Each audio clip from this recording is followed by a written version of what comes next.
24 घंटे में उड़ीसा में सबसे अधिक मैक्सिमम डे टेम्परेचर बोध में रहा है 35.2 डिग्री सेल्सियस, तथा भुवनेश्वर में 32.4 और कटक में 32 degree Celsius day temperature maximum दर्ज किया गया है।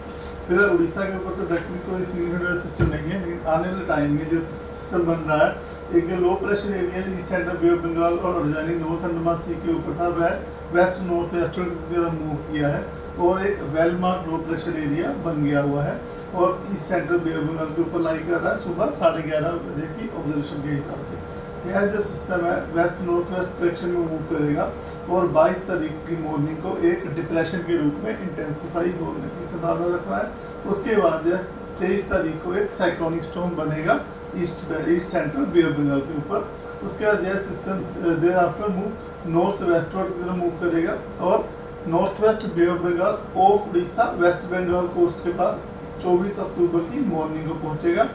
इसी तरह नॉर्थ वेस्ट डायरेक्शन की तरफ मूवमेंट कंटिन्यू करते हुए यह जो सिस्टम है as a cyclonic storm cross करेगा नॉर्थ उड़ीसा और वेस्ट बंगाल कोस्ट के बीच में पुरी और सागर आइलैंड के बीच में 24 तारीख की नाइट में और अर्ली मॉर्निंग और 25 अक्टूबर में as a severe cyclonic storm के रूप में जाएगा, जिस समय जो विंड स्पीड होगी हवा की रफ्तार 100 से 110 किलोमीटर प्रति घंटा गस्टी टू 120 किलोमीटर प्रति घंटा की रफ्तार से बना रहेगा। तो इस वेदर की फोरकास्ट की बात करते हैं तो आज गजपति रायगढ़ कोरम नवरंगपुर मुल्कानगिरी में आइसोलेटेड प्लेस में हल्की से मध्यम वर्षा होने की संभावना है। उसके बाद डे 2 22 तारीख को कोरम मुल्कानगिरी में आइसोलेटेड प्लेस में है लाइट टू मॉडरेट रेनफॉल होने की संभावना है। 23 तारीख को जो है हमारा बालासोर भद्रक जाजपुर कटक केंद्रपाड़ा जगतसिंहपुर नॉर्थ ईस्ट उड़ीसा है, यहाँ पर फेरी वर्षा डिस्ट्रीब्यूशन रहने की संभावना है। उसके बाद जो हमारा साउथ कोस्ट उड़ीसा और नॉर्थ इंटीरियर उड़ीसा में स्कैटर्ड रेनफॉल डिस्ट्रीब्यूशन की संभावना है और साउथ इंटीरियर उड़ीसा में आइसोलेटेड रेनफॉल डिस्ट्रीब्यूशन रहने की संभावना है 23 तारीख को। 24 तारीख को जो है हमारा नॉर्थ उड़ीसा में लगभग जो ज़्यादातर स्थानों पर हल्की से मध्यम वर्षा होगी और साउथ उड़ीसा में अनेक स्थानों पर हल्की से मध्यम वर्षा होने की संभावना है। 25 तारीख को पूरे उड़ीसा में ज़्यादातर स्थानों में हल्की से मध्यम वर्षा होने की संभावना है। डे 3 में 23 तारीख को Balasore Bhadrak Jajpur Kendrapara Jagatsinghpur Puri in the district में आइसोलेटेड हैवी रेनफॉल होने की संभावना है और थंडरस्टॉर्म लाइटनिंग की वजह से आइसोलेटेड से येलो अलर्ट दिया गया है। इसके बाद 24 तारीख को मयूरभंज बालासोर भद्रक जाजपुर कटक केंद्रपाड़ा जगतसिंहपुर इन डिस्ट्रिक्ट में रेड वार्निंग दी गई है scattered heavy to very heavy rainfall with isolated extremely heavy rainfall होने की संभावना की वजह से। उसके बाद isolated heavy to very heavy rainfall के लिए ऑरेंज अलर्ट दिया गया है। उनमें डिस्ट्रिक्ट शामिल है क्योंझर अनुगुल ढेंकनाल नयागढ़ खुर्दा पुरी और गंजम।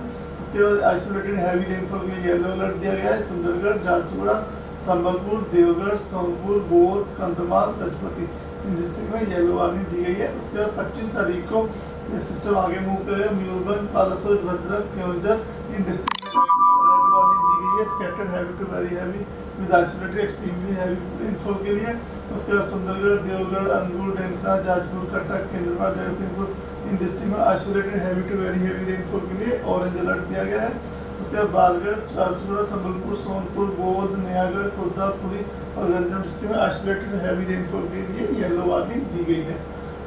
24 तारीख को जो हमारा बालासोर भद्रक जाजपुर केंद्रपाड़ा कटक जगतसिंहपुर है वहाँ पर विंड वार्निंग दी गई है, जहाँ पर wind speed 100 to 110 km gusting to 120 kmph रहने की संभावना है। पुरी खुर्दा अनुगुल ढेंकनाल क्योंझर मयूरभंज में 60 से 90 किलोमीटर प्रति घंटा गस्टिंग टू 100 किलोमीटर प्रति घंटा तक की विंड रह सकती है। उसके बाद सुंदरगढ़ संबलपुर देवगढ़ बौद्ध नयागढ़ गंजम इन डिस्ट्रिक्ट में 50 से 60 kmph gusting to 70 kmph wind रहने की संभावना है 24 और 25 तारीख को।